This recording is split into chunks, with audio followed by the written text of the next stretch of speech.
ଚଣ୍ଡୀ ଛକରେ ଆପଣ ଷ୍ଟାଡିୟମ୍ ଆଡ଼ୁ ଆସିକି ଶୈଳବାଳା ଆଡ଼କୁ ବୁଲିଗଲା ବେଳକୁ ଜଣେ ବୟସ୍କ ଲୋକ ଗୋଟେ ସାଇକେଲ ଧରିକି ସକାଳୁ ସକାଳୁ ଛିଡ଼ା ହୁଅନ୍ତି। ସାଇକେଲରେ ଗୋଟେ ପଟା କେବଳ କ୍ୟାରିୟର ପାଖରେ ଥୁଆ ହେଇଥାଏ ଏବଂ ଗୋଟେ ବ୍ୟାଗ୍ ଟଙ୍ଗା ହେଇଥାଏ।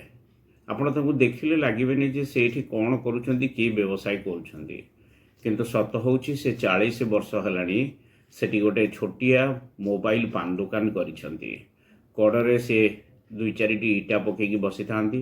ଗ୍ରାହକମାନେ ଆସିଲା କ୍ଷଣି ଛିଡ଼ା ହୁଅନ୍ତି ଏବଂ 3 ଘଣ୍ଟାର ବେପାରରେ ସେ ପ୍ରାୟ 100-200 ଲୋକଙ୍କୁ ପାନ ପୁଟୁଳି କରିକି ଦେଇଦିଅନ୍ତି। ମଝିରେ ଗୋଟେ ଦୂର ସମ୍ପର୍କୀୟ ମାଉସୀ ଆସିଥିଲେ, ପାନ ଖୋଜିଲେ। ମୁଁ ସେ ଲୋକଟି ପାଖରେ ଯାଇ ଜୁଟିଗଲି। କଥା ଛଳରେ ଗୁଡ଼ାଏ ଗପ ସେ କରନ୍ତି ଏବଂ ପାନଟି ଚଟାପଟ ଭାଙ୍ଗିଦେବେ। ଧୂଳି ଗୁଆଠାରୁ ଆରମ୍ଭ କରି ଗୋପାଳ ଜର୍ଦା ଏବଂ ସବୁକିଛି ସେ କରିକି ଦେଇଦେବେ ସଙ୍ଗେ ସଙ୍ଗେ। ସବୁଠୁ ବଡ଼ କଥା କ'ଣ ଜାଣିଲେ?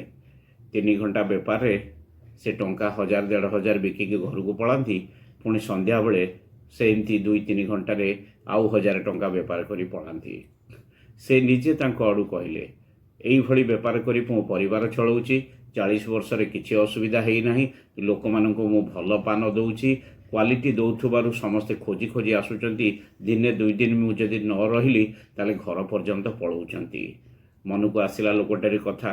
ମୁଁ ସେଇଠୁ ଗୋଟିଏ କଥା ଭାବିଲି, ଏତେ ବଡ଼ ବଡ଼ ଦୋକାନ କରିକି ଲୋକ ବସୁଛନ୍ତି, ଶୋରୁମ୍ କରିକି ବସୁଛନ୍ତି। କେତେ ଟଙ୍କା ଖଟେଇବା ତା'ର କୌଣସି ହିସାବ ନିକାଶ ନାହିଁ, ଲାଭ କ୍ଷତିର ହିସାବ ନିକାଶ ନାହିଁ। ସେମାନେ ତ ବାସ୍ତବରେ ଏଇ ଲୋକଟିକୁ ଦେଖିବା କଥା। ଏଇ ଲୋକଟି 40 ବର୍ଷ ହେଲା ଖଣ୍ଡିଏ ପୁରୁଣା ସାଇକେଲ ଧରିକି ସକାଳୁ ଚଣ୍ଡୀ ଛକ ଆସୁଛନ୍ତି, ଏଇଠି ପାନ ପୁଟୁଳି ଖୋଲି ଦେଉଛନ୍ତି। କାହିଁ କୁଆଡ଼ୁ ପକ୍ଷୀ ଭଳିଆ ଲୋକ ପଳେଇ ଆସୁଛନ୍ତି, ତାଙ୍କଠୁ ପାନ 10 ଟଙ୍କା, 20 ଟଙ୍କା, 50 ଟଙ୍କା ଧରିକି ପଳେଇ ଯାଉଛନ୍ତି।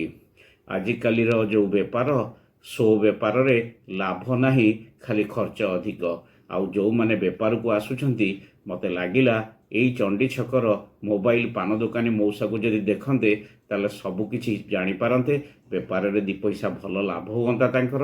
ଆଉ ଲୋକଙ୍କୁ କେମିତି ସେବା ଦେଇହେବ, ଭଲ ଜିନିଷ ଦେଇହେବ, ଲମ୍ବା ବେପାର କରିହେବ, ସେ ହିଁ ତାକୁ ଶିକ୍ଷା ଦେଇପାରିବେ।